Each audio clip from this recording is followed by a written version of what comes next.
आजकल आपने भी देखा होगा और मस्जिदों में इस चीज़ का बहुत रुझान बढ़ गया, तख्ते वाली कुर्सी का।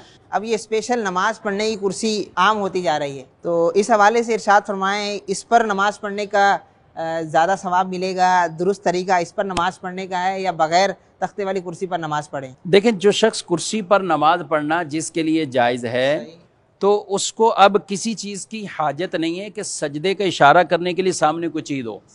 ये बन तो गई है ये कुर्सी, और इसके ऊपर ये ज़रूरी नहीं है कुर्सी पर नमाज पढ़ने वाले के लिए कि वो इसके ऊपर बाकायदा अपना माथा टेके और फिर ही उसका सजदा शुमार होगा, ऐसा नहीं है।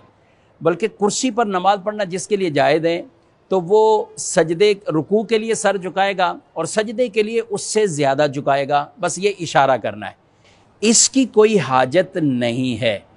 अलबत्ता ये चूँकि फ़िक्स है, पहले से ही मुकर्रर शुदा है, अगर कोई इस पर हाथ रख कर इशारा करता है तो हर्ज वाली बात भी नहीं है।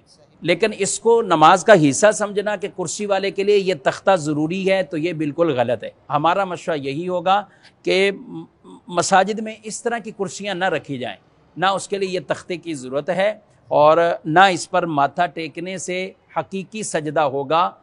कुर्सी पर नमाज पढ़ने वाले को सिर्फ़ सजदे का इशारा करना है और वो इशारा सर के झुकाने से ही उसका हो जाएगा। उसको इसके ऊपर बाकायदा पेशानी रखना ये ज़रूरी नहीं है और ना ही इसकी कोई हाजत है। अलबत्ता अगर किसी ने किया, जैसे ये मस्जिद में अगर रखी हुई है और किसी ने इस पर कर भी लिया, तो ये सजदे का इशारा ही शुमार होगा, हकीकी सजदा नहीं शुमार होता कि जो ज़मीन वाला सजदा होता है। तो बहरहाल नमाज उसकी हो जाएगी। अगर किसी ने इस पर भी किया तो नमाज उसकी हो जाएगी। ये सारे मसाइल उनके लिए हम बयान कर रहे हैं कि जिनको कुर्सी पर नमाज पढ़ना जायज़ है।